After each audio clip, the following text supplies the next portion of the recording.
started.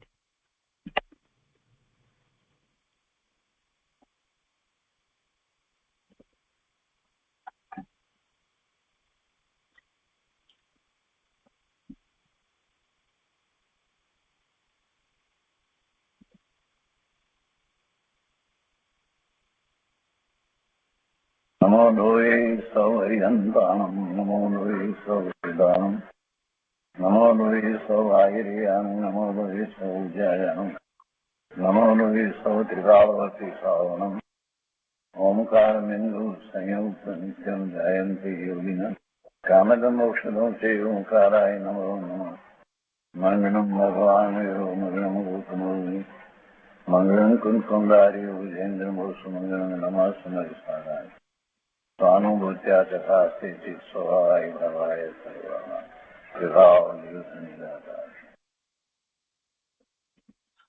स्वामी कार्तिकेय अनुप्रेक्षा સુચંદ્રાચાર્ય ભગવાનની ટીકા તથા પંડિત જયચંદ્રજી છાબડાના ભાવાર્થ ટીકા સહિત આપણે સ્વામી કાર્તિકેય અનુપ્રેક્ષાનો સ્વાધ્યાય કરી રહ્યા છીએ અને એમાંથી પૂજ્ય ગુરુદેવ કાંજી સ્વામી આપણને ઘણું અધ્યાત્મ સમજાવી રહ્યા છે.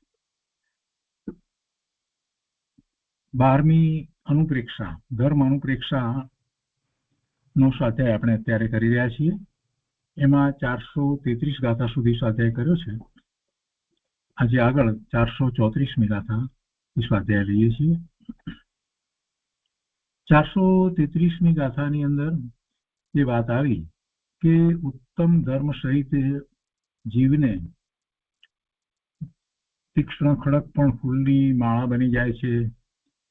જીતો ન જાય એવો જે વેરી પણ સુખ કરવા વાળો સ્વજન અર્થાત મિત્ર બની જાય છે અને તથા હળાહળ ઝેર છે તે પણ અમૃત રૂપ પરિણમી જાય છે. એટલે બધી આપદા જે છે એ પણ મટીને ક્ષમતા બની જાય છે. એમાં ધર્મથી થાય છે એમ વાત કરીને ગુરુદેવે એની સ્પષ્ટતા કરી કે ધર્મની સાથે જે પુણ્ય છે એને કારણે થાય છે અને એમ કેવું પુણ્યને કારણે આ થાય છે એમ કેવું એ પણ વ્યવહાર છે. કેમ કે એક દ્રવ્ય બીજા દ્રવ્યનું કાંઈ કરતું નથી. તો હવે એના જ અનુસંધાનમાં આગળ કહે છે 434મી ગાથા સંસ્કૃતમાં આ ગાથા આ રીતે છે. અલિક વચનમ અપી સત્યમ ઉત્યમ રહિતે અપી લક્ષ્મી સંપ્રાપ્તિ ધર્મ પ્રભા વેણ નરહ અનય અપી સુખકરઃ અપી સુખમ કરઃ ભવતિ. અને એના અર્થમાં કહે છે કે ધર્મના પ્રભાવથી જીવના જૂઠ એટલે અસત્ય વચન પણ સત્ય વચન થઈ જાય છે. ઉદ્યમ રહિતને પણ લક્ષ્મીની પ્રાપ્તિ થાય છે તથા અન્યાય કાર્ય પણ સુખ કરવા વાળા થાય છે. આખું ધર્મનું મહાત્મ્ય સમજાવવું છે ને એટલે એ રીતે વાત મૂકવામાં આવી છે. સિદ્ધાંત અપેક્ષાએ એમાં કોઈ વિરોધ ના આવે એ રીતે આખી વાતને સમજવાની છે. ખરેખર વાસ્તવિક કઈ જૂઠ હોતું નથી અને જૂઠ છે એ સત્ય વચન થઈ જાય છે એમ નથી. કેમ કે ભગવાનની દિવ્ય ધની પ્રમાણે જ્યારે કોઈ પણ વચનનો વિચાર કરવામાં આવે તો આપણે લૌકિકમાં જે કંઈ બોલીએ છીએ એ કઈ સત્ય વચન તો છે જ નહીં. એટલે એ વાતને અંતરમાં રાખી અને એ વાતને સમજવાની. એકાંતે વસ્તુ પકડવા જેવી નથી. કેમ કે અહીંયા એમ કે છે કે ધર્મના પ્રભાવથી જીવના જૂઠ વચન પણ સત્ય વચન થઈ જાય છે. એટલે ખરેખર જૂઠ વચન એ પેલાને એ અપેક્ષાએ એ સમયે એ લાગતું કે આ આમ નથી, પેલા એ કહ્યું હોય એનાથી એ જ પ્રમાણે પછી થાય. તો એ આખો નિમિત્ત નૈમિતિક ભાવ અને બધું જે ઉપચારથી કથન અથવા તો વ્યવહારથી કથન છે એમ સમજવાનું. એવી જ રીતે ઉદ્યમ રહિતને પણ લક્ષ્મીની પ્રાપ્તિ થાય છે. આમે ક્યાં લક્ષ્મીની પ્રાપ્તિ ઉદ્યમથી થાય છે? કયા ઉદ્યમથી લક્ષ્મીની પ્રાપ્તિ થાય છે? એ તો એના કારણે આવે. લક્ષ્મી એના કારણે આવે ને એના કારણે જાય. ઉદ્યમનો વિચાર કરવા જઈએ તો પેલો મજૂર 8 કલાક મહેનત કરે છે, ત્યાં એને શું પ્રાપ્તિ થાય છે? અને પેલો ઘેરે બેઠો છે એ રોજના કરોડ રૂપિયા કમાય છે, કંઈ પણ કર્યા વગર 2-4 ફોન કરે દિવસમાંથી, વધારે કાંઈ કરતો નથી. એટલે આખી વાત આપણે જ્યારે એ રીતે સમજીએ છીએ તો ખ્યાલ આવે. પણ અહીંયા ધર્મનું મહાત્મા બતાવવું છે એટલે આ રીતે વાત લીધી છે. એવી જ રીતે અન્યાયના કાર્ય પણ ખરેખર વાસ્તવમાં એ લૌકિક રીતે કોઈને એમ લાગતું હોય, બાકી ન્યાય ને અન્યાય ભગવાન આત્મા ક્યાં કરી શકે જ છે. એ તો સહજ વસ્તુ છે. વસ્તુ આખું જગતનું સ્વરૂપ જો વિચાર કરીએ તો જીવને જેવા ભાવ થાય એ પ્રમાણે એને આશ્રવ થાય, બંધ થાય, અને એવા બંધ થયા હોય તો એ પછી ઉદયમાં આવે. હવે એમાં કોઈએ કાંઈ ન્યાય કરવાનો કે કાંઈ ફેરફાર કરવાનો અવકાશ ક્યાં છે? કોઈ કોઈનું કરી શકે છે એવું છે જ નહીં. આપણે એમ માનીએ છીએ કે આ ન્યાય ને ન્યાયાધીશે ન્યાય આપ્યો ને બધું બરાબર છે. ખરેખર તો જગતનું જે નિયમન થઈ રહ્યું છે એ તો સ્વયં સંચાલિત છે, અને ક્યાં કોઈ એનું નિયમન કરે ને કાંઈ ન્યાય કરે ને કંઈ અન્યાય ને આવી તો કોઈ વાત જ નથી. જગતના સ્વરૂપને દિનેશ્વર ભગવાનની વાણીમાં જે પરમ સત્ય પ્રકાશ્યું છે એ દ્વારા જો જોવામાં આવે, ચકાસવામાં આવે તો કોઈ ન્યાય કરવાનો પ્રશ્ન ઉપસ્થિત થતો જ નથી. ન્યાય જ છે. જે ભાવ કરે છે એ પ્રમાણે એવા આશ્રવ થાય જ છે. અને પછી પૂર્ણપણે એવા શુભ કે અશુભ ભાવ રહિત પોતાની દશા છે તો એવી દશા પણ એની થઈ શકે છે, સિદ્ધ પણ થાય છે. એટલે કોઈ ન્યાય અન્યાયની વાત આપણે જે કહીએ છીએ એ બધી ઉપચારથી વાત છે, એને વ્યવહારે કહેવાય નહીં. કેમ કે દરેક દેશની અંદર નિયમ જુદા, અને એ પ્રમાણે જે નિયમ કાયદાઓ બનાવ્યા છે એ પ્રમાણે એને એ લોકો ન્યાય માને છે. આપણને એમ થાય કે આવા બધા ન્યાય ક્યાંથી લાવ્યા? જંગલની અંદર એ લોકોએ પણ એમના નિયમો બનાવ્યા છે અને એને કાયદા કહે છે. આપણને કેટલીક વાર આશ્ચર્ય થાય કે આવા તો કઈ કાયદા હોતા હશે. એટલે બધી વસ્તુમાં એમ જ છે. ન્યાય અન્યાય એવું જગતનું સ્વરૂપ જ નથી. જેવા ભાવ કરે છે એ પ્રમાણે એ આપોઆપ જ એને એવા આશ્રવ બંધ, અને એ બંધના નિમિત્તે એને એવા સંયોગો પ્રાપ્ત થાય છે. આ સંસાર પર્યાયમાં આવો એક સરખો ન્યાય ચાલી રહ્યો છે. અહીંયા આવે આગળ કહે છે કે ભાવાર્થમાં કે અહીં આ અર્થ સમજવો કે જો પૂર્વે ધર્મ સેવ્યો હોય તો તેના પ્રભાવથી અહીં જૂઠ બોલે તે પણ સાચ બની જાય છે. ઉદ્યમ વિના પણ સંપત્તિ મળી જાય છે. અન્યાય રૂપ વર્તે તો પણ તે સુખી રહે છે. અથવા કોઈ જૂઠ વચનનો તુક્કો લગાવે તો પણ અંતમાં તે સાચો થઈ જાય છે. તથા અન્યાય કર્યો એમ લોક કહે છે તો ત્યાં ન્યાયવાળાની સહાય જ થાય છે એમ પણ સમજવું. તો આ ગાથા આ રીતે છે. 434મી ગાથા અલિક વચનમ થી શરૂ કરીને જે કહી છે તે તો ગુરુદેવ એની પર જે વિસ્તાર કર્યો છે તે આ છે અલિક વચનમ. અહીંયા ગાથાનો નંબર ખોટો આપ્યો છે, 432 કયો છે પણ 434 છે અલિક વચનમ. એની અંદર હવે ગુરુદેવ એનો વિસ્તાર કરતા પહેલા અર્થ ને વાંચીએ છે. ગુરુદેવ કહે છે કે ધર્મના પ્રભાવથી જીવના જૂઠ વચન પણ સત્ય વચન થઈ જાય છે. ઉદ્યમ રહિતને પણ લક્ષ્મીની પ્રાપ્તિ થાય છે. તથા અન્યાય કાર્ય પણ સુખ કરવા વાળા થાય છે. ગુરુદેવ કહે છે કે જો અહીં ધર્મીને બહારમાં પુણ્યનો ઉદય કેવો હોય છે તે કહે છે. ધર્મીને બહારમાં પુણ્યનો ઉદય કેવો હોય છે તે કહે છે. કદાચિત ધર્માત્મા સાચા જ્ઞાની પુરુષ કોઈ તુક્કો લગાવી દે તો તે જૂઠું પડે નહીં એમ કહે છે. એટલે એ વાત પણ સાચી છે. એવી જ્ઞાની ધર્મીને એવી લબ્ધિ પણ પ્રગટ થઈ હોય છે કે એમનું વચન જે છે એ અસત્ય ઠરે નહીં. હા, પણ એક વાત સમજવા જેવી છે કે એવા મહાજ્ઞાની પુરુષને એવી લબ્ધિ પ્રગટ થઈ હોય છે કે એમનું વચન ફરે નહીં. આપણને એમ થાય કે એવું કેવી રીતે, એના ઉદાહરણો પણ મળે છે. એ કોઈ રોગી હોય એને એમ કે તને કોઈ રોગ નથી, જા તું ભગવાનનું નામ લે. અને એવો રોગ અસાધ્ય રોગ હોય, એ મટવાનો કોઈ પ્રશ્ન ન હોય, અને એ પછી એને રોગ મટી જાય. ત્યાં બેઠેલાને એમ થાય કે આ તો હવે આને તો કોઈ હિસાબે આ રોગ તો મટે નહીં, એ મટી જાય. અને એવા દાખલાઓ પણ છે અને એવું મારા ખ્યાલમાં પણ છે. ડાયાબિટીસ વાળાને એને કહ્યું કે આ ખાઈ લે, પ્રસાદ છે. તો કે ગળ્યો છે? તો કે મને તો ડાયાબિટીસ છે. એટલે કે જા તને કાંઈ ડાયાબિટીસ નથી, ખાઈ લે. અને ખરેખર પછી તો કેટલાય વર્ષો સુધી એને ટેસ્ટ કરાવ્યા, બધું કર્યું, પણ કંઈ ડાયાબિટીસ એને ક્યાં ચાલ્યો ગયો ખબર નહીં. એટલે એ વચન લબ્ધિ એવી કહેવામાં આવે છે કે જે વચન એમને સહજ રીતે નીકળ્યું છે તો એ સત્ય થઈ જાય છે. એ સત્ય થઈ જાય છે. આપણે એમાંથી સિદ્ધાંત પ્રમાણે એ સમજવાનું કે પેલાને જે થવાનું હતું તે થયું ને એ વખતે એવું જ વચન એને સાંભળવા મળ્યું એવા મહાજ્ઞાની પુરુષનું. એટલે એ વાત અહીંયા છે. આ વાત મને મારા જીવનમાં પણ ખ્યાલમાં છે અને એવું હોય છે, પણ એ કઈ બધાને હોય છે એવી વાત નથી. કોઈક એવા જ્વલ્લે જેવા મહાપુરુષ હોય અને એમને એવો કઈ ગણતરી હોતી નથી, કઈ હોતું નથી, સહજ જ એ વાણી નીકળવાની છે તો નીકળે છે. પણ એ નીકળે છે વાણીને અને પેલાને જે કંઈ થવું એને સીધો કોઈ સંબંધ નથી. વસ્તુ એમ જ હતી, ફક્ત એટલું જ કે વાણી દ્વારા એનો નિર્દેશ થાય છે તો એ મહાપુરુષની વાણી દ્વારા થાય છે.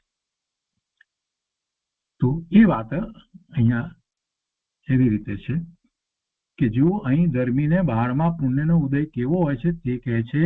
અને કદાચિત ધર્માત્મા સાચા જ્ઞાની પુરુષ કોઈ તુક્કો લગાવી દે, એટલે કઈ ગણતરીપૂર્વક તુક્કો લગાવે એવું નથી હોતું, પણ સહજ રીતે વાત એમના અંતરમાંથી નીકળે છે તો તે જુઠ્ઠું પડે નહીં એમ કહે છે. સાચું પરિણામ આવે અને જૂઠ ગોપવાઈ જાય એવો મેળ ખાઈ જાય છે. ગુરુદેવ આગળ કહે છે અહીંયા કે વાદીરાજ મુનિને શરીરમાં કોઢ હતો. હંમેશા એમનો ભક્ત શ્રાવક દર્શન કરવા આવે. એક વખત રાજ દરબારમાં કોઈએ ચાળી ખાધી કે આ શ્રાવકના ગુરુ છે, એમને કોઢ છે, કોઢિયા છે. આ શ્રાવક રાજ દરબારમાં આવ્યો છે ને એના ગુરુ કોઢિયા છે તો કોઢ એમને છે. તો એમના દર્શન કરીને હંમેશા તે શ્રાવક આવે છે અને બધાને ચેપ લગાડે છે. આવી રાજ દરબારમાં કોઈએ વાત કરી તો રાજાએ એ શ્રાવકને પૂછ્યું.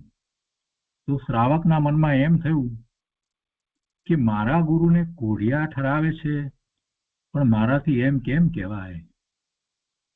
એમ વિચારી એનાથી બોલાઈ જવાયું કે મારા ગુરુ કોઢિયા નથી, એનાથી તો બોલી જવાયું. રાજાએ કહ્યું કે હું કાલે દર્શન કરવા આવીશ, તારા ગુરુના દર્શન કરવા આવીશ.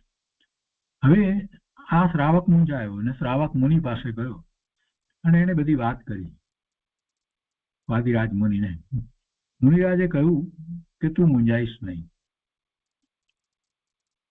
મુનિ ભગવાનની સ્તુતિ કરવા બેઠા. અહો પ્રભુ, જે નગરીમાં આપ પધારો છો એ નગરીને ઇન્દ્રો સોનાની બનાવે છે. જે નગરીમાં તીર્થંકર પરમાત્મા આવે એ નગરીને તો ઇન્દ્રો કેવી બનાવે છે, કેવી સમોસરની રચના કરે છે. જ્યાં ભગવાનનો જન્મ થાય છે એ નગરીની શું વાત કરવી. ગર્ભમાં આવે છે ત્યારથી જ એ નગરી તો કેવી સુંદર બની જાય છે. બ્લૂમ્સ થઈ જાય છે. ક્યાંય કેટલાય અંતર સુધી દુષ્કાળ વગેરે હોતા નથી. લોકો કેટલા સુખી થઈ જાય છે. અને જયારે જન્મ થાય છે તીર્થંકર ભગવાનનો ત્યારે તો બધા જીવોને એટલી બધી સાતા પહોંચે છે અને નરકના જીવને પણ ક્ષણ માટે તો એને પણ સાતા પહોંચે છે. આ બધું ભગવાનનો અતિશય છે ને એ તો વાત આપણે જાણીએ છીએ. એવું વસ્તુ સ્વરૂપ છે. એટલે અહીંયા વાદીરાજ મુનિ ભગવાનની સ્તુતિ કરે છે અને કહે છે, કહો પ્રભુ, જે નગરીમાં આપ પધારો છો એ નગરીને ઇન્દ્રો સોનાની બનાવે છે તો આપે મારા આત્મામાં સ્થાન લીધું અને આ શરીર સોનાનું ન થાય એ કેમ બને? એટલે કે સોનાનું થયા વિના રહે નહીં. એમ સ્તુતિ કરતા આખું શરીર સોનાની વીંટી જેવું થઈ ગયું. સોનાનું થઈ ગયું. સોનાની વીંટી હોય એવું સોના જેવું થઈ ગયું. એક આંગળીનો ભાગ કોઢ વાળો રાખ્યો. રાજા આવ્યો, મુનિને જોયા અને બધી વાત કરી. મુનિએ કહ્યું, જો મુનિ મહારાજ પણ અસત્ય નથી બોલતા. મુનિએ કહ્યું કે લોકો ખોટા નથી. જો આ આંગળીએ કોડ છે, આ આંગળીએ કોડ છે, એટલે મુનિરાજે તો સત્ય કહ્યું, એટલું બતાવ્યું. પણ ગુરુદેવ અહીંયા આપણને કહે છે કે અહીંયા તો એ કહેવું છે કે જ્ઞાની એ તુક્કો લગાવ્યો પણ પૂર્વના પુણ્ય હતા તો સાચું થઈ ગયું, ખોટ નથી એ તો આમ તો તુક્કો કહેવાય. એ ધર્માત્મા એમ એ શ્રાવક હતો ને, એ જ્ઞાની શ્રાવક, ધર્મી શ્રાવક હતો, અને એનાથી બોલાઈ ગયું કે ના નથી, મારા ગુરુને કોડ નથી, અને પછી આવું ના થયું. એટલે એ વાત કરી અને હવે ગુરુદેવ એને સમજાવતા કહે છે કે શ્રાવકનો હેતુ તો ધર્મની નિંદા ન થાય એ હતો. એટલે એને એ રીતે કહ્યું કે મારા ગુરુને કોઢિયા કહે કે તેને રૂચતું નહોતું, તો કે વાત બરાબર નથી, મારા ગુરુને કોડ નથી. બસ આટલી જ વાત હતી. કોઈ સમજપૂર્વક કોઈ તુક્કો લગાવ્યો હતો એવું કઈ ન હતું, પણ એમ જ અંતરમાં જે ભાવ થઈ ગયો. પણ પૂર્વના પુણ્ય હતા તો એની વાત સાચી થઈ શકી. પણ કોઈ એમ કહે કે એ વખતે થયું, પણ ક્રમબદ્ધ પર્યાયમાં પણ એમ જ હતું. ક્રમબદ્ધ પર્યાયની વાત કરીએ તો પણ એમ જ હતું. એ થવાનું હતું તે જ થઈ રહ્યું છે. જગતના પરિણામો, જીવોના પરિણામો, પૂતગળના પરિણામો, બધાના પરિણામો જે થવા યોગ્ય છે તે થાય છે. આપણે જાણતા નથી એટલે આપણને આશ્ચર્ય લાગે છે કે આમ હતું ને આમ થઈ ગયું, આમ બદલાઈ ગયું ને તેમ બદલાઈ ગયું, પણ એમ જ થવા યોગ્ય છે તેમ જ થાય છે. અને આ વાતનો આપણે શા માટે સ્વીકાર નથી કરતા? આપણે પ્રથમાનુયોગની એ વાતનો તો સ્વીકાર કરીએ છીએ કે ઋષભદેવ ભગવાનના પૌત્ર મરીચી,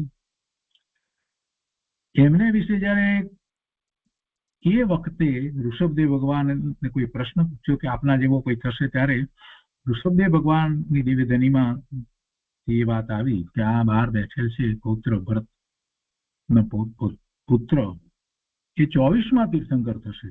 તો એ વાત આપણે ઉત્સાહપૂર્વક બોલીએ છીએ. એ પ્રથમાનુયોગની વાત છે, એ વાતમાં આપણને કેમ શંકા નથી થતી કે ખરેખર કહ્યું હશે એવું આપણને એમાં વિકલ્પ આવે છે? આપણને એમ થાય છે કે ખરેખર ઋષભદેવ ભગવાને કહ્યું હશે? તો એમાં તો કોઈ દિવસ આપણે પ્રશ્ન ઉભો નથી કરતા. એમાં તો આપણે સ્વીકાર કરી લઈએ છીએ કે ના ના બરાબર, ઋષભદેવ ભગવાને ત્યારે જ કહ્યું હતું કે 24મા તીર્થંકર આ થશે. એ વાત આપણે કેમ સ્વીકારીએ છીએ? જો એ વાત સ્વીકારીએ તો પછી જે પહેલા તીર્થંકર અને 24મા તીર્થંકર વચ્ચે કેટલા વર્ષોનો તફાવત, કેટલા બધા વર્ષો પછી, અને આ જીવ તીર્થંકર થશે અને 24માં જ થશે, 23માં 22માં નહીં થાય. આટલી બધી વાત જો એ વખતે કહેવાય હોય તો એનો અર્થ શું થયો? કે પરિણામો નિશ્ચિત છે, પરિણામો નિશ્ચિત છે. ખરેખર આ જે લોકો સમજતા નથી ને એને માટે સમજવાની વાત છે. પરિણામો નિશ્ચિત છે તો થશે તો કઈ, એ મરીચીનો જીવ એ એમને એમ કઈ તીર્થંકર થશે? જે પુરુષાર્થ પૂર્વક થશે. એ વખતે પુરુષાર્થ એવો જ હોય. મહાવીર સ્વામી ભગવાન વર્ધમાન રાજકુમાર હતા, એ દીક્ષા અંગીકાર કરી અને તરત જ 7મું ગુણ સ્થાન પ્રગટ કરે છે છદ્મસ દશાની અંદર, અને પછી 12 વર્ષ પછીથી કેવળ જ્ઞાન પ્રગટ કરે છે. કેવો મોટો પુરુષાર્થ છે એમને. 30 વર્ષની ઉંમરે એ દીક્ષા લે છે, એમના કોઈ ગુરુ નથી, અને 42 વર્ષ થાય છે ત્યારે કેવળ જ્ઞાન પ્રગટ કરે છે. એમાં પણ કઈ સમયનો ફેર પડતો નથી. 72 વર્ષનું આયુષ્ય છે. આ બધી વાતનો વિચાર આપણે જયારે કરીએ છીએ કે એમાં કાંઈ કોઈ ફેર પડી શક્યો નહીં. કેમ એમ ન બન્યું કે 23માં ન થાય? જાણતા હતા, એમને કોઈ આવીને કહ્યું તો પણ કેમ એમણે એ જ વખતે પ્રયત્ન ન કર્યો કે હું ભગવાનના જ્ઞાનમાં, ઋષભદેવ ભગવાનના જ્ઞાનમાં, પોતાના દાદા જે છે એમના જ્ઞાનમાં આવી વાત આવી છે તો હું અત્યારે ફરી પાછો દીક્ષા લઈ અને કેમ હું પ્રયત્ન એમ ના કરું? એવો કેમ એમને વિકલ્પ નહીં આવ્યો? કેમ એ પ્રમાણે કાંઈ થયું જ નહીં? અને આટલા બધા વર્ષો નીકળી ગયા અને પછી સિંહના ભવમાં જ એમને સમ્યક દર્શન થયું. આ બધી વાતનો જયારે વિચાર કરીએ છીએ તો આપણને એમ થાય કે આપણે નકામાના અભિમાન કરીએ છીએ. આનું આમ થાય ને આનું આમ થવું જોઈએ, તેનું તેમ થાય ને તેનું એવું થઈ શકે જ નહીં, આ બધી વાત ખોટી છે, ડાયાબિટીસ મટી શકે જ નહીં. આ બધું લઈને આપણે બેસી ગયા છીએ અને બધા સાયન્સ કરે છે. પણ કયું સાયન્સ એક સરખું રહ્યું છે? છેલ્લા 500 વર્ષમાં સાયન્સનો વિકાસ જે થયો છે તો બધી જ વાતો એ વખતે જે સાચી હતી એ બધી વાતો અત્યારે ખોટી ઠરી. અરે આપણા જ જીવનની અંદર જે વાત બની, આપણે બાળપણમાં જે ભણ્યા એમાંની કેટલી બધી વાતો જે છે અત્યારે બદલાઈ ગઈ. સાયન્સે પણ કેટલો બધો ફેરફાર કરી નાખ્યો અને હજી ફેરફાર થતો જાય છે. હજી ફેરફાર થયા જ કરે છે. એ સાયન્સ જે બદલાઈ રહ્યું છે, સતત બદલાઈ રહ્યું છે. જો સત્ય જ હોત તો એમાં બદલાવ થાય નહીં. એટલે આખી વાત જે છે એને આપણે સમજ્યા વગર દલીલો કરીએ છીએ, કોઈની વાતને ખોટી ઠરાવીએ છીએ, કંઈ પણ કરીએ છીએ. વસ્તુ સ્વરૂપ એવું નથી.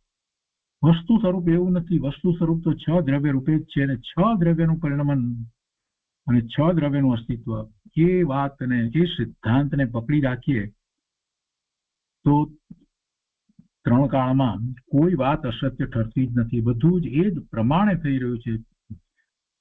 ક્યારેય ભૂતકાળમાં કે વર્તમાન કાળમાં ક્યારેય એ સિદ્ધાંતોની વિરુદ્ધ કાંઈ પણ બન્યું હોય એવું બન્યું જ નથી. કાંઈ થતું જ નથી અને ભવિષ્યમાં પણ એમ થવાનું જ નથી. એટલે જે કઈ વાત જે છે, જે રીતે પરિણમન દ્રવ્યોના થવા યોગ્ય છે તે જ થઈ રહ્યા છે. એ આપણી બુદ્ધિમાં ના આવે, આપણા જ્ઞાનમાં ના આવે, આપણો એટલો ક્ષયોક્ષમ ન હોય એટલે ખ્યાલમાં ના આવે. પણ ભગવાનના જ્ઞાનમાં એ બધું જ આવે છે.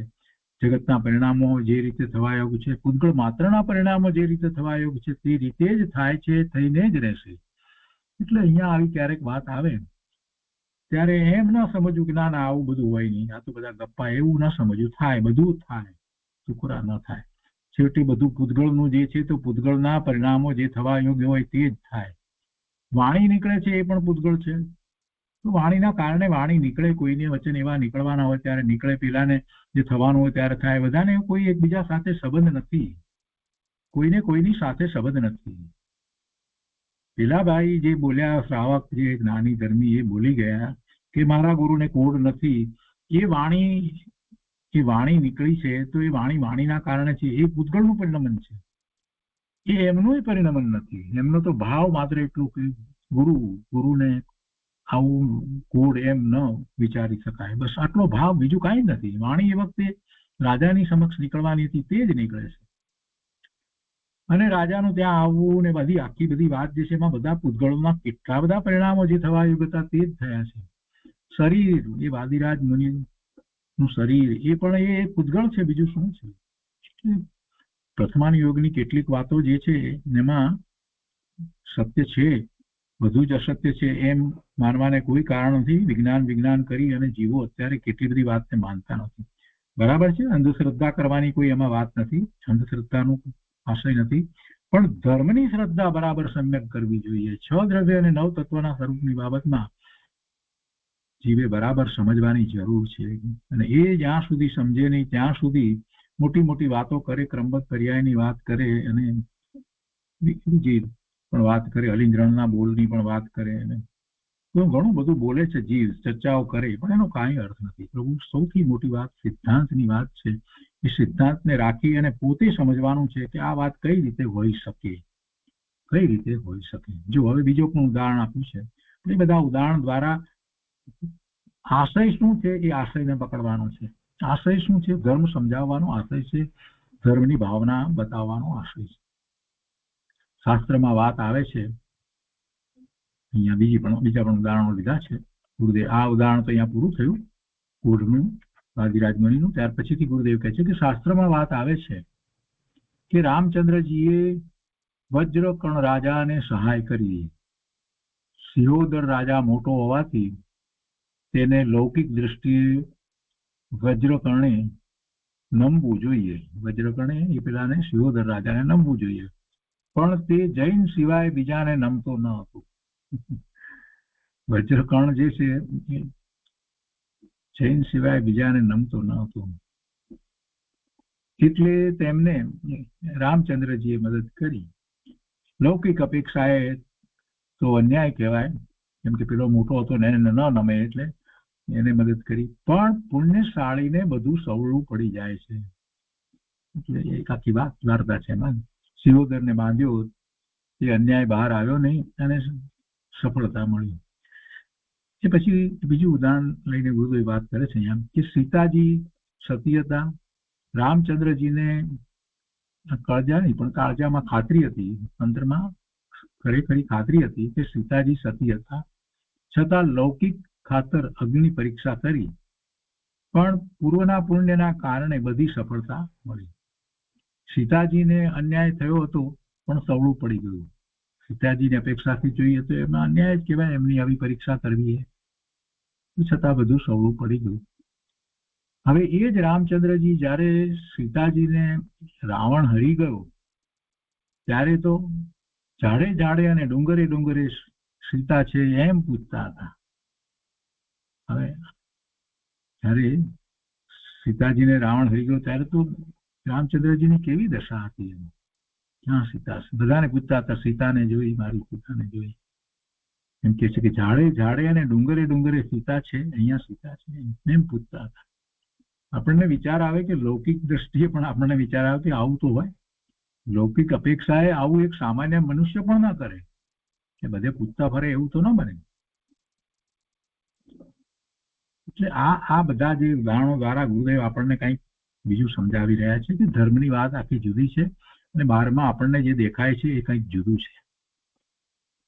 વળી એના પછી એક ઉદાહરણ કહે છે કે વળી વસુદેવનું, શ્રી કૃષ્ણનું મૃત્યુ થાય છે ત્યારે બળદેવ કે જે ધર્માત્મા છે તે ખભે લઈ અને ફરે છે, એમના નિર્જીવ શરીરને ખભે લઈને ફરે છે ને એ 6 મહિના સુધી ફરે છે કે ના, મારો ભાઈ મરી ગયો નથી, એ મૃત્યુ પામ્યો નથી. શ્રી કૃષ્ણ એ તો દેહ છોડી દીધો છે, છતાં આ બળદેવ એમ 6 મહિના સુધી ફરે છે. એટલે આવું તો એક સાધારણ બુદ્ધિવાળો પણ ના કરે, છતાં પુણ્યના કારણે તે ડાયા કહેવાના. બે ભાઈઓને ઘણો પ્રેમ હતો માટે એમ થયું. એ રીતે ધર્મીને પુણ્યના કારણે અવળું હોય તે સવળું પડી જાય છે. વળી ધર્મી વેપાર ધંધો ના કરતો હોય અને બીજાને તે આળસુ લાગે, પણ તેને પુણ્યના કારણે નિદાન મળી આવે.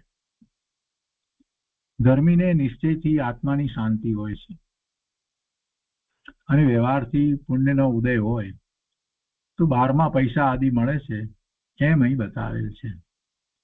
કહેવાનો આશય આટલો જ છે. એ બધું પુણ્યને કારણે, અને જેને ધર્મની દ્રષ્ટિ છે તો એ ધર્મની દ્રષ્ટિની સાથે પુણ્ય હોય. જો કોઈ એમ કે અમે બહુ સારામાં સારી જાતના ઘઉં પેદા કર્યા છે તો શું એને ઘાસ નહીં મળ્યું હોય? અને ઘાસ મળ્યું હશે એ પણ કઈ હલકા પ્રકારનું હશે. સારો છોડ હોય તો જ સારા ઘઉં એની ઉપર થાય, પણ છોડ જ એ રોગિષ્ટ હોય તો એની ઉપર ઘઉં સારા ક્યાંથી પાકવાના હતા? એમને એમ તો કઈ પાકવાના નથી. તો એની સાથે એ છોડ સારો જ હશે, એ તો વાત નક્કી થઈ જ જાય છે કે આટલા સારા ઘઉં, તો એ છોડ હશે એ પણ ખૂબ સારો હશે. એવી રીતે ધર્મ, આટલો બધો ધર્મ, આટલી વિતરાગતા, તો એની સાથે જે પુણ્ય હશે એ ઉત્કૃષ્ટ જ હશે, ઉત્કૃષ્ટ પુણ્ય હશે જ. કઈ એકલો નિર્વિકલ્પ ભાવ રહ્યો હોય એમ તો બનતું નથી. ગુણસ્થાન પ્રમાણે જો વિચાર કરવા જઈએ તો 4થા ગુણસ્થાનથી શરૂ કરીને 7મા સુધીમાં તો એ નિર્વિકલ્પ અને સ્વવિકલ્પ હોય છે. તો જે નિર્વિકલ્પ કરતા સ્વવિકલ્પનો સમય જે છે એ પહેલા તો કેટલો બધો વધારે હોય છે 4થા ગુણસ્થાને, 5મા ગુણસ્થાને, અને પછી જયારે 7મે થી 6ઠે આવે છે ત્યારે કંઈક નિર્વિકલ્પનો સમય વધારે હોય છે. પણ છતાંય સ્વવિકલ્પનો સમય તો હંમેશા વધારે જ રહ્યો હોય છે. તો આ સ્વવિકલ્પ દશા છે, એ સ્વવિકલ્પ દશામાં એને શુભભાવ હોય, સાથે એવો જ શુભભાવ હોય, જેટલી વિતરાગતા છે એટલા પ્રમાણમાં એ જ રીતે એને શુભભાવ હોય. આ સમજાય એવી વાત છે. સારા ઘઉં છે તો છોડ સારો જ હોય, તો એવી રીતે ઉત્તમ ધર્મ ભાવના થઈ છે, નિર્વિકલ્પ ધ્યાનમાં આત્માની અનુભૂતિ કરે છે, ઘણો સમય સુધી કરે છે, તો એને પુણ્ય પણ એવા જ હોય, ઉત્કૃષ્ટ પુણ્ય જ હોય. અને એમ જયારે લઈએ છીએ તો આપણને ખ્યાલ આવે છે કે એ જે કંઈ બીજું બધું જે થઈ રહ્યું છે એ પુણ્યને કારણે છે. લક્ષ્મી વગેરે જે છે ધર્મીને કેમ પ્રાપ્ત થઈ? તો કે પુણ્યને કારણે પ્રાપ્ત થઈ, ધર્મને કારણે નહીં. ધર્મને કારણે લક્ષ્મી પણ પ્રાપ્ત થતી નથી, ધર્મને કારણે શરીર પણ પ્રાપ્ત થતું નથી, ધર્મને કારણે કાંઈ પ્રાપ્ત થતું નથી. ધર્મને કારણે તો આત્મામાંથી આવતા શાંતિ, આનંદ, સુખની પ્રાપ્તિ થાય છે. બહારમાં કાંઈ પ્રાપ્ત થતું નથી. ધર્મને કારણે તો એ મુક્તિની પ્રાપ્તિ કરી લે છે, પણ બહારમાં કાંઈ પ્રાપ્ત કરતો જ નથી. બહારમાં જે પ્રાપ્ત થાય છે એ તો ધર્મની સાથે રહેલું જે પુણ્ય છે, એ પુણ્યને કારણે સંયોગો વગેરે બધું પ્રાપ્ત થાય છે. આ પુણ્ય અને ધર્મ એ બંને જે સાથે ચાલી રહ્યા છે, અને જેટલી વિતરાગતા વધારે છે તો હજી પૂર્ણપણે સ્વરૂપમાં સ્થિરતા નથી, ત્યાં સુધી એને જે સ્વવિકલ્પ દશામાં શુભાવ છે એ ઉત્કૃષ્ટ જ હોય, એટલે એમના એવા પુણ્ય હોય છે. અહીંયા કે છે કે ધર્મીને નિશ્ચયથી આત્માની શાંતિ હોય છે, અને વ્યવહારથી પુણ્યનો ઉદય હોય તો બહારમાં પૈસા આદિ મળે છે, એમ અહીં બતાવેલ છે. ધર્મીને તો કેવળ જ્ઞાન રૂપી લક્ષ્મીનું નિદાન પ્રગટ થાય છે. બહારથી લક્ષ્મી પ્રાપ્ત થવી તે વર્તમાન પુરુષાર્થનું કાર્ય નથી. શું સ્પષ્ટતા કરી છે ગુરુદેવ? અત્યારે ધર્મનો પુરુષાર્થ આખો થઈ રહ્યો છે, વર્તમાન પુરુષાર્થને કારણે લક્ષ્મી પ્રાપ્ત થાય છે એમ નથી. પૂર્વે જે ભાવ હતા શુભ ભાવ, એને કારણે અત્યારે એ ઉદયમાં આવે ત્યારે એ પ્રાપ્ત થાય. જ્યારે એ ઉદયમાં આવે ત્યારે એ મળે, પણ એને ક્યાં એની દ્રષ્ટિ છે? ધર્મીને એની દ્રષ્ટિ જ હોતી નથી. ગુરુદેવ કહે છે કે કાલની કઠિયારી હોય, કઠિયારાની પત્ની કઠિયારા લાકડા વીણી અને બિચારા ગુજરાન ચલાવતા હોય, એવી કઠિયારી હોય અને આજે દેવ થાય. કયા ભાવમાં કઠિયારી હતી, આજે દેવ હોય. એ પ્રમાણે ધર્મનું મહાત્મ્ય છે. અજ્ઞાની અધર્મી હોય અને પાપનો ઉદય હોય, અજ્ઞાની અધર્મી હોય અને પાપનો ઉદય હોય તો સવળું નાખે તો ઊંધું પડે. પાપના ઉદય હોય તો એ સવળું નાખે તોય ઊંધું પડે. અજ્ઞાની અધર્મી હોય અને પાપનો ઉદય એવો આવ્યો હોય તો એ સાચું સવળું કરવા જાય તો એનું બધું ઊંધું પડે. ને જ્ઞાનીને ચારિત્રનો જરા રાગ હોય છે, પણ અંતર્વેદન હોવાથી તે રાગને સવળાઈમાં લેવાય છે, શુભભાવને સવળાઈમાં લેવાય છે. એની બધી વાત જે છે એને ધર્મની વાત તરીકે લોકો માને છે. આ ધર્મનું મહાત્મ્ય છે. ભાવાર્થમાં કહે છે અહીં આ અર્થ સમજવો કે જો પૂર્વે ધર્મ સેવ્યો હોય તો તેના પ્રભાવથી અહીં જૂઠ બોલે તે પણ સાચ બની જાય છે, ઉદ્યમ વિના પણ સંપત્તિ મળી જાય છે, અન્યાય રૂપ વર્તે તો પણ સુખી રહે છે, અથવા કોઈ જૂઠ વચનનો તુક્કો લગાવે તો પણ અંતમાં તો એ સાચો થઈ જાય છે, તથા અન્યાય કર્યો એમ લોક કહે છે તો ત્યાં ન્યાયવાળાની સહાય જ થાય છે, એમ સમજવું. આ તો ભાવાર્થ જે પંડિતજી લખ્યો એ છે એની વાત છે. એના વિશે વધારે વિસ્તાર નથી કર્યો. એ પછીની ગાથા જે છે 435મી ગાથા દેવ અપી, એ આપણે લઈએ છીએ ને એની ઉપર ગુરુદેવે વિસ્તાર કર્યો છે. ગાથા 435. હવે ધર્મ રહિત જીવની નિંદા કહે છે. ધર્મ સહિતની ગાથાઓ, ત્રણેક ગાથાઓમાં બધી વાત આવી કે ધર્મ સહિત જીવને પુણ્યને કારણે શું પ્રાપ્ત થાય છે એની વાત કરી. એમાં એ જે પુણ્યને કારણે જે પ્રાપ્ત થાય છે એ મહત્વનું નથી, પણ એ દ્વારા સમજાવવું એ છે કે ધર્મ મહત્વનો છે. એટલે એવા ધર્મથી જે પ્રાપ્ત થાય છે એની વાત કર્યા પછીથી હવે કહે છે કે ધર્મ રહિતનું શું થાય. એટલે કે છે ધર્મ રહિત જીવની હવે નિંદા કહે છે. નિંદા કરે છે એમ નહીં, નિંદા કહે છે. એટલે કે એને શું હોય છે એ કહે છે, નિંદા કરે છે એમ નથી. જરાક વાક્યમાં સમજવાનું છે. તો સંસ્કૃતમાં 435મી ગાથા આ રીતે છે. દેવ અપી ધર્મ ત્યક્ત મિથ્યાત્વ વશેન તરુવરહ ભવતી. તરુ થઈ જાય, ઝાડ એકેન્દ્રીમાં ચાલ્યો જાય. ચક્રી અપી ધર્મ રહિત નિપતતી નરકે ન સંદેહ. ચક્રવર્તી એ નરકે જાય. શું કે છે? ધર્મ રહિત જીવ છે તે મિથ્યાત્વ વશ દેવ પણ વનસ્પતિકાય એકેન્દ્રિય બની જાય છે. ધર્મ વિનાનો મિથ્યા દ્રષ્ટિ દેવ, કેટલાય દેવો છે મિથ્યા દ્રષ્ટિ છે. મિથ્યા દ્રષ્ટિ છે, શુભ ભાવને કારણે દેવ થયા છે, મિથ્યાત્વ તો ગયું નથી. એ એટલો બધો લાંબો કાળ ત્યાં મિથ્યાત્વ સહિત વર્તે છે અને શરીરમાં તો કોઈ ઉપાધિ રોગ કઈ ઘટપણ વગેરે છે નહીં અને અનુકૂળતાઓ કેટલી બધી મળી છે. તો ભોગ સામગ્રીમાં એવા રચ્યા પચ્યા રહે છે એટલા હજારો વર્ષ સુધી, કેમ કે ઓછામાં ઓછું 10,000 વર્ષનું આયુષ તો પહેલા સ્વર્ગનું હોય છે. તો એટલો બધો વખત સુધી એમાં ને એમાં જ રચ્યા પચ્યા રહે અને એમાં પાછી તૃષ્ણા અને આસક્તિ અને અદેખાઈ બીજા દેવોને વધારે મળ્યું હોય એની, આ બધામાં એવા ભાવમાં એવા કસાય ભાવે થઈ અને એ જીવ ત્યાંથી ચવીને આયુષ પૂરું થાય એટલે એકેન્દ્રિયમાં પણ ચાલ્યો જાય. એમ કે છે અહીંયા તો મિથ્યાત્વ વશ દેવ પણ વનસ્પતિ કાય એકેન્દ્રિય બની જાય છે. એટલા બધા પુણ્ય દેવ થયો એવા પુણ્ય, હવે એના પુણ્ય એટલા બધા હતા કે અહીંયા મનુષ્યમાં હતો અને એને એવા કંઈક પુણ્ય કર્યા. આપણે દાખલા તરીકે લઈએ, મનુષ્યમાંથી જ થાય એવો નિયમ નથી, તિર્યંચમાંથી પણ થયો હોય, પણ ધારો કે મનુષ્યમાં હોય અને એને એટલા પુણ્ય કર્યા કે જેથી કરી અને હવે એ પુણ્યના ફળ માટે એ મનુષ્ય તરીકે તો એ ફળ એને પ્રાપ્ત ન થઈ શકે એટલે દેવમાં જ એને જન્મ થાય, દેવ લોકમાં જ એ પુણ્યનું ફળ મળી શકે, એટલું બધું પુણ્ય હોય. પણ પાછો મિથ્યાત્વ છે એટલે એ પુણ્યને ભોગવતો થકો અને કસાય સહિત દશામાં એટલું બધું લાંબુ આયુષ પૂરું કરતા એ છેવટે વનસ્પતિ કાયમાં જાય એવી એની દશા થઈ જાય.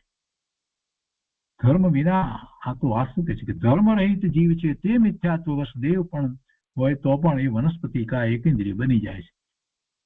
તિર્યંચમાં જાય એવું તો મોટા ભાગના દેવો જે મિથ્યા દ્રષ્ટિ જેવું છે એ મોટા ભાગે તિર્યંચમાં જાય, કોઈક જ મનુષ્ય થાય અને એવા બધા એટલા બધા પાપના ભાવ કર્યા હોય તો વનસ્પતિ કાયમાં જાય.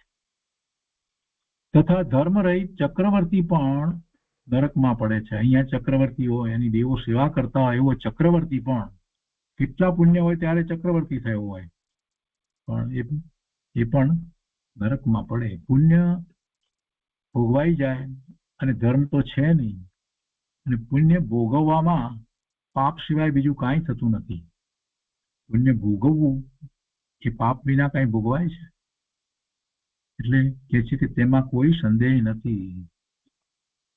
તો એ 435મી ગાથા છે, એની ઉપર પૂજ્ય ગુરુદેવે જે વિસ્તાર કર્યો છે તે આપણે લઈએ છીએ.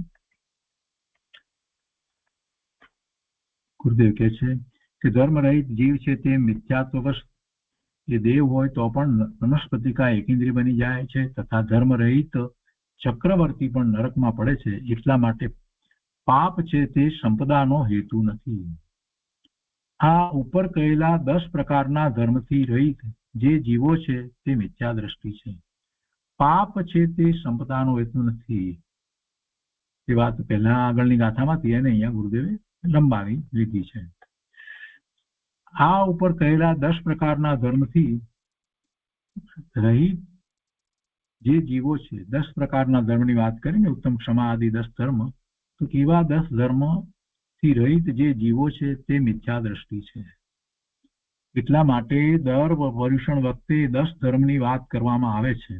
એ 10 ધર્મ માત્ર કાંઈ પર્યુષણ વખતે છે એમ નથી. એ 10 ધર્મ તો એ 10 લક્ષણ ધર્મો, એ પર્યુષણ જે છે એ 10 લક્ષણ પર્યુષણ કહેવામાં આવે છે. તો 10 લક્ષણમાં એ ધર્મના 10 લક્ષણ છે અને એ ધર્મના 10 લક્ષણની વિશેષતાથી વાત કરવામાં આવે છે અને જીવનમાં એવું પરિવર્તન લાવવા માટે દરેક વખતે યાદ કરાવવામાં આવે છે કે ભાઈ ભૂલી ગયા હોય તો આ યાદ કરો. આ ધર્મ છે, 10 લક્ષણ રૂપ ધર્મ છે. એવા 10 લક્ષણ રૂપ ધર્મથી જે રહિત છે એ જીવો મિથ્યા દ્રષ્ટિ છે. તેથી કદાચિત એવા એ મિથ્યા દ્રષ્ટિ જીવ પુણ્યબંધ કરે તો દેવ પર્યાય પામી અને ત્યાંથી આયુષ પૂર્ણ થતા એકેન્દ્રિયમાં પાછો ઉપજે છે. કેમ કે ધર્મ તો આત્મામાં છે, એની એને ખબર નથી અને તે પુણ્યના ફળમાં દેવમાં જાય પણ પાછો ત્યાંથી ફૂલમાં ઉપજે. બ્રહ્મદત્ત ચક્રવર્તી નરકમાં ગયો છે કેમ કે એને આત્માનું ભાન ન હતું. અહીં હીરાના પલંગમાં સૂતો હતો અને 16,000 દેવ એની સેવા કરતા હતા, પણ પોતાના આત્માનું શરણ ન હતું, તેથી મરી અને નરકે ગયો. પાપને કારણે એવી ગતિ થાય છે. પહેલા ધર્મના ફળનું વર્ણન કર્યું હતું. ધર્મી જીવોને પુણ્ય બંધ થાય છે, તેથી બહારમાં બધું સવળું હોય છે, એ બધી વાત આવી. અને અજ્ઞાનીને મિથ્યાત્વના કારણે અંતરમાં શાંતિ તો નથી, પણ સારા પુણ્ય પણ તેને હોતા નથી. એવા સારા પુણ્યાનુબંધી પુણ્ય પણ હોતા નથી. પુણ્યાનુબંધી પુણ્ય ન હોય, કંઈક અંશે પુણ્યાનુબંધી પુણ્ય ન હોય, તો પછી જીનવાણી એ કેવી રીતે મળે? સત્ય વચનની પ્રાપ્તિ કેવી રીતે થાય? ઘણી વાર વિચાર આવે છે કરી પ્રભુ આ બધાને જીનવાણી ન મળી તો કેટલાક લોકો કહે છે કે તો બિચારા ત્યાં જન્મ્યા એટલે એમને ન મળ્યું, એમને જે મળ્યું એ પ્રમાણે કરે છે, એમાં તમે આટલું બધું શું કહો છો? એવું જયારે કહેતા હતા ત્યારે હંમેશા થતું હતું કે એમાં એમનો કંઈક વાંક તો હશે ને. કેમ એ ત્યાં જન્મ્યા કે જ્યાં જીનવાણી છે નહીં? કેમ એ ત્યાં જન્મ્યા કે જ્યાં માંસાહાર ચાલે છે? કેમ એ ત્યાં જન્મ્યા? કેમ એમ થયું? કંઈક તો કારણ હોય ને.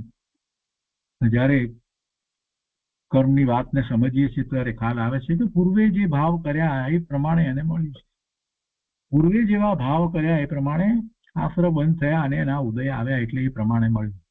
તો એના ઉપરથી આપણે બોધપાઠ તો લેવો જ પડે ને કે અત્યારે મારા ભાવ કેવા છે, મારા પરિણામ કેવા થઈ રહ્યા છે. મારા ભાવ કેવા છે એટલે મારા પરિણામ અત્યારે વર્તમાનમાં સમય થતા પરિણામ કેવા છે.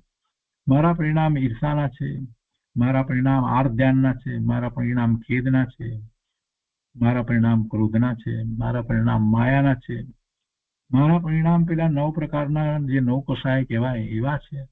કેવા પરિણામ મારા થઈ રહ્યા છે એનો સમય આપણે વિચાર કરતા ન હોઈએ અને પરિણામ જેમ થતા હોય એમ થવા જ દઈએ આ જીવનની અંદર, તો છેવટે એ કષાયોને કારણે શેનો આપણે બંધ કરી રહ્યા છીએ એ ખ્યાલ આવ્યા વિના રહેતો નથી.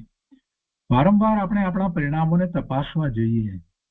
દિવસ દરમિયાન પણ વારંવાર વિચાર કરવો જોઈએ કે અરે ભગવાન હું ક્યાં છું, હું આ બધા ઉકરડામાં ક્યાં ફસાયો, આ બધા મલિન ભાવોમાં ક્યાં ફસાયો. આપણે ઉકરડામાં નથી જતા, ત્યાં રોકાઈ નથી રહેતા, ક્યારેક ત્યાંથી પસાર થઈ જઈએ તો પણ એવી રીતે અશુભ ભાવ આવી ગયા તો કોઈકના પ્રત્યે કાંઈક વિકલ્પ આવી ગયો તો તરત જ એને એ વખતે ક્ષમા માગી નહીં, પરમાત્મા આ જગ્યાએ હું ક્યાં આવી ગયો, એ બધું મને હોય નહીં, બધું જુદું છે, બધા ભગવાન આત્મા છે, કોઈ કોઈનું કાંઈ કરતું નથી અને મારા પરિણામ મારે કારણે થઈ રહ્યા છે, એમાં હું કોઈની ઉપર શા માટે દોષારોપણ કરું છું? એમ તરત જ પોતાના પરિણામને તપાસી અને જીવે સ્વ તરફ વળવું જોઈએ. આ વાત આપણને તો આમાંથી મળે છે, કેમ કે બધાને જે કંઈ થયું છે એ એના એવા પરિણામ થયા, એટલે એવા આશ્રવ અને બંધ થયા, અને એ બંધ થયા કર્મના, એ કર્મ પછી ઉદયમાં આવે જ છે. આટલી વાત આમાંથી બહુ સહેલાઈથી સમજાય એવી છે. અને હવે એની સાથેની વાત રહી કે પરિણામ એવા થયા, પાપના પરિણામ થયા કે પુણ્યના પરિણામ થયા. તો પુણ્યના પરિણામ સહેલાઈથી કેવી રીતે થતા હશે કે જેમાં પાપના પરિણામ જ ન થાય? એનો કોઈ રસ્તો હશે? એ આચાર્ય ભગવાન આપણને કહે છે કે ભાઈ તું ધર્મની ભાવના કર એટલે આપોઆપ પુણ્યના પરિણામ જ થવાના છે. ઊંધું અવળું બધું સવળું જ થઈ જવાનું છે. તું તારું ધ્યાન માત્ર ધર્મ તરફ લગાવો, પુણ્યની તરફ લગાવવાની જરૂર નથી. એ તો શરૂઆતમાં જ વાત કરી દીધી કે ભાઈ પુણ્યની વાત નહીં પરંતુ ધર્મની વાત છે. એટલે આખી વાતનો સાર તો એ જ છે કે ધર્મ તરફ જીવે વળી જવું, ધર્મ તરફ વળવાની આખી વાત કરવામાં આવી છે. હવે એ પછીના દિવસનું પ્રવચન છે, એટલે 10 લક્ષણ પર્યુષણ એ વખતે ચાલતા હતા અને 9મો દિવસ હતો, એટલે આ કિંચન ધર્મ, આ 9મું એ આપણે 10 લક્ષણની અંદર 9મો આ કિંચન ધર્મ છે. તો 9મા દિવસે આ કિંચન ધર્મ વિશે ગુરુદેવે ત્યારે વાત કરી છે, ભાદરવા સુદ ત્રીજના દિવસે. તો આજે 10 લક્ષણ ધર્મનો 9મો દિવસ છે. સ્વામી કાર્તિકે અનુપ્રેક્ષા ગાથા 402માં આ કિંચન ધર્મનું વર્ણન કર્યું છે તે કહેવાય છે.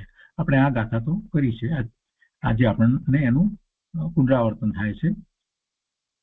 નિર્ગ્રંથ ધર્મ કહો કે આ કિંચન ધર્મ કહો તે એક જ છે. નિર્ગ્રંથ ધર્મ કહો કે આ કિંચન ધર્મ કહો તે એક જ છે. નિર્ગ્રંથ, કોઈ ગ્રંથિ રહી નથી, અભ્યંતર કે બાહ્ય કોઈ ગ્રંથિ રહી નથી, કોઈ પરિગ્રહ રહ્યો નથી. ગ્રંથિ તો શેની છે? પરિગ્રહની ગ્રંથિ છે. તો નિર્ગ્રંથ ધર્મ કહો કે આકિંચન ધર્મ કહો, તે એક જ છે. કેવળ જ્ઞાનનું કારણ ચારિત્ર છે અને ચારિત્રનું કારણ સમ્યક દર્શન છે. વાત એમ જ છે. કેવળ જ્ઞાનનું કારણ ચારિત્ર છે અને ચારિત્રનું કારણ સમ્યક દર્શન છે. સમ્યક દર્શનથી જ ધર્મની શરૂઆત થાય છે અને પછી છેવટે જીવ કેવળ જ્ઞાન પ્રગટ કરી અને સિદ્ધ દશા પ્રાપ્ત કરે છે. કેવળ જ્ઞાન પ્રગટ કરી અને આયુષ પૂર્ણ થતા નિર્વાણ પામે છે અને એ સિદ્ધ દશાને પ્રાપ્ત કરે છે. એટલે સમ્યક દ્રષ્ટિ છે એને સાચા દેવ ગુરુ શાસ્ત્રનું પણ યથાર્થ જ્ઞાન હોય છે. મુનિપણું ચોથા ગુણસ્થાનમાં ન હોય, પણ ચોથા ગુણસ્થાન વાળાને મુનિ કેવા હોય, કેવળ જ્ઞાની દેવ કેવા હોય, એની સાચી પ્રતીતિ તો જરૂર હોય છે. ચોથા ગુણસ્થાન વાળાને દેવ કેવા હોય, આરાધ્ય દેવ તીર્થંકર પરમાત્મા, દિનેશ્વર ભગવાન, કેવળી પરમાત્મા, એ કેવા હોય અને મુનિ કેવા હોય, એની સાચી પ્રતીતિ, સાચી સમ્યક શ્રદ્ધા તો એમને હોય છે. કોને? સમ્યક દ્રષ્ટિને, ચોથા ગુણસ્થાને. અને એવા ધર્મી જીવને જ વિશેષ લીનતા થતા ચારિત્ર દશા હોય છે. અને એ ચારિત્ર ધર્મના આ 10 પ્રકાર છે. આ 10 લક્ષણ ધર્મ કહીએ છીએ તો ચારિત્ર ધર્મ છે. અને એમાં આ 9મો ઉત્તમ આ કિંચન ધર્મ કેવો હોય તે કહે છે. આ કિંચન ધર્મ એટલે પૂર્ણપણે પરિગ્રહ રહિત અને પરિગ્રહ રહિત નિર્ગ્રંથ દશા. નિર્ગ્રંથ દશા એ આ કિંચન ધર્મ છે. જે મુનિ મન, વચન અને કાયા કૃતકારિત અનુમોદના પૂર્વક સર્વ ચેતન અચેતન પરિગ્રહનો સર્વથા ત્યાગ કરે છે. મન, વચન અને કાયાથી ત્યાગ કરે છે. કરવું નહીં, કરાવવું નહીં અને અનુમોદવું નહીં. એ રીતે 9 પ્રકારે એ સર્વ ચેતન અને અચેતન પરિગ્રહનો સર્વથા ત્યાગ કરે છે. એટલે કે ઉપકરણ આદિમાં પણ મમત્વ ભાવ કરતો નથી. જે પીછી કે કેમંડળ છે, મુનિ છે ને, એટલે એ છે તો એમાં પણ એ મમત્વ ભાવ કરતો નથી. તેમને ઉત્તમ આ કિંચન ધર્મ હોય છે. ગુરુદેવ કહે છે કે સાધુ તો નગ્ન દિગંબર જ હોય છે.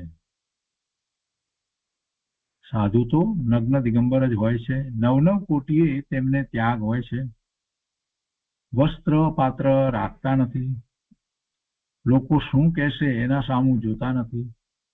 લોકોને ઠીક લાગે એમ કરવું એમ માની મુનિ લોકોને રાજી રાખવા ખાતર પણ પરિગ્રહ રાખતા નથી.